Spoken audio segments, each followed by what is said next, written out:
Okay, so we got the rear half of the bike wired up, turn on the power to it. So I actually routed most of the excess wiring harness up into this hole in the pocket, since this is 2017. And then it all runs under the ECU, put a little tie there, not on the ground side. And then we're gonna grommet straight under here.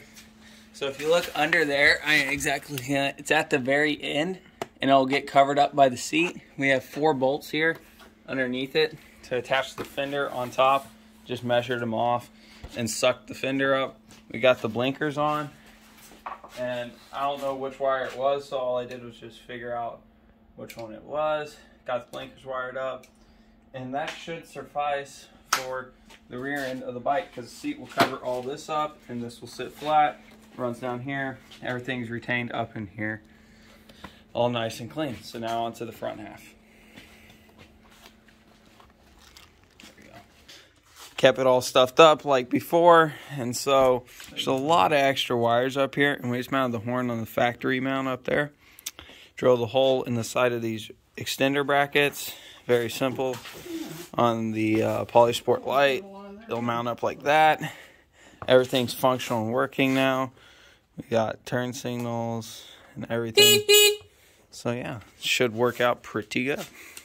Okay, so we just got everything finished up. We've been testing it for the last 2 weeks now. So up front here, where we got all the horn and the rest of the kit from Rocky Mountain, KTM's have a stock power wire running up that's 30 amps. It's a 35 amp or watt headlight. And so you connect to your yellow power wire that comes out of your motor. This light will only turn on when the motor's running. And just did all that. A ton of extra wiring harness wires are up here, so we tied it up and just placed them all in there. We mounted the horn with a little tweak to the bracket right on your front number plate hole right there, that screw. So then we come around to the back of the bike here. You'll find that we put a rubber grommet. We drilled a hole in the rear fender, and right there, if you look at the rear seat, there's a little gap. So as long as these wires run in this gap, you'll be fine.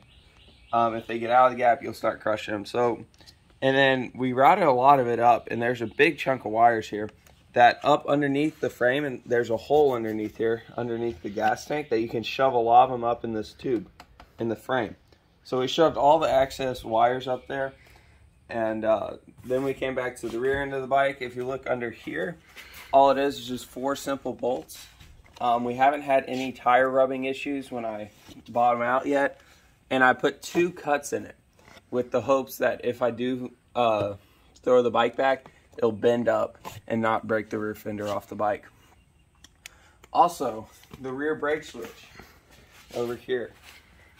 I just screwed it in and just routed it up behind here and tried to keep it as far back as possible so you couldn't see it, and shove the connectors back up into the frame. And other than that, the simple little switch on the handlebars works flawlessly if I had the battery hooked up.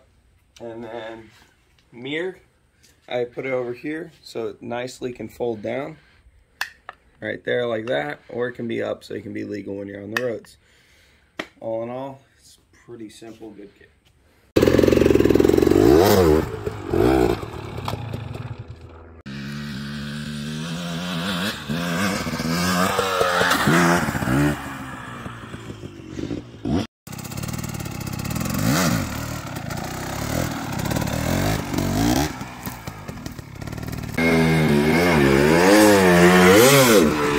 Yeah.